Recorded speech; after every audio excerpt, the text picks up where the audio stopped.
आणि खऱ्या अर्थानं आत्मनिर्भर भारत करता जो आत्मविश्वास पाहिजे तो आत्मविश्वास गणेश निबेंजवळ असल्यामुळे आज या ठिकाणी ही फॅसिलिटी उभी राहिलेली आहे हे सांगताना मला अतिशय आनंद वाटतो।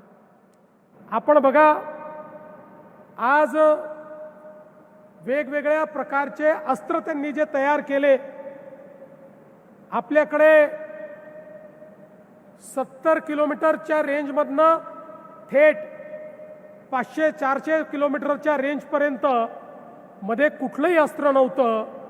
एक मोठी गॅप आपल्याकडे होती, त्यामध्ये 150 किलोमीटर मारा करू शकेल आणि 300 किलोमीटर मारा करू शकेल अशा प्रकारचं अस्त्र तयार करण्याचं काम हे निबेंनी या ठिकाणी केलं आणि त्यामुळे निश्चितपणे आपल्या देशाची कॅपेबिलिटी वाढली।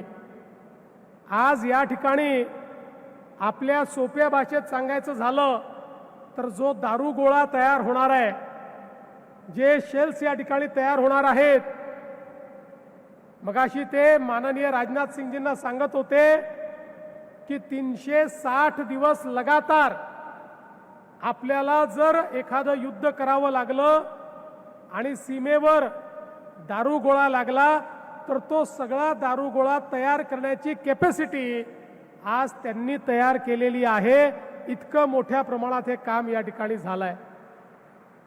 विशेषतः ही तर जी फॅसिलिटी आहे, आपल्याला आश्चर्य वाटेल, एक एक शेड अर्ध्या किलोमीटरचं शेड आहे आणि अर्ध्या किलोमीटरचे 9 शेड या ठिकाणी आहेत आणि अतिशय स्टेट ऑफ आर्ट अशा प्रकारची सगळी मशिनरी आहे।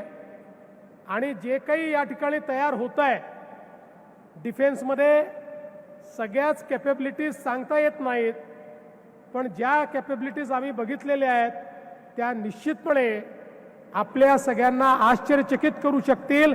अशा प्रकारच्या अत्यंत गाइडेड, म्हणजे जे नष्ट करायचं आहे थेट प्रत्यक्ष तिथेच पोचू शकेल अशा प्रकारचे ड्रोन्स, अशा प्रकारचे गाइडेड मिसाइल्स हे या ठिकाणी तयार होत आहेत।